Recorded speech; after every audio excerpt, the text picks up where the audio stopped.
বাংলাদেশ একটি ক্রান্তিকাল অতিক্রান্ত করছে। ডাকসুর এই নির্বাচন যে যেই কথা বলুক না কেন, এইটা হচ্ছে একটি সুপরিকল্পিত নীলনকশা প্রণয়নের নির্বাচন। এইখানে রেজাল্ট শিট কিভাবে কাকে কত পার্সেন্ট ভোট দেওয়া হবে, কোন হলে কিভাবে কত পার্সেন্ট ব্যক্তিকে বিজয়ী করা হবে, পার্থক্য কত থাকবে, ঠিক ১-১১ মডেলের ৮ সালে নির্বাচনের মডেল রাকসু, ডাকসু, জাকসু, ইকসু সবগুলোর জন্য নির্ধারিত করা হয়েছে। শিক্ষা প্রতিষ্ঠানে ১৫টি বছর সকল রাজনৈতিক সংগঠন ছিল বিতাড়িত, একমাত্র ছাত্রলীগ আর ছাত্র শিবির ছাড়া। ছাত্রলীগের ভিতরে জোড়াভুক্ত হিসেবে ছাত্র শিবির তাদের ভিতরে আশ্রয় দেয়। কাকের বাসার প্রতিমের বাসার গল্প জানেন না? কাকের বাসায় প্রতি একজন বাসা বানাতে পারে আর একজন বাসা বানাতে পারে না।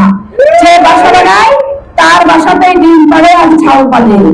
আওয়ামী লীগের ভিতরেই জামাত সমগ্র বাংলাদেশে সমগ্র শিক্ষা প্রতিষ্ঠানে ঠিক তার প্রতিমার বাসার মতো দুটো বাসা বলে জানা ছিল।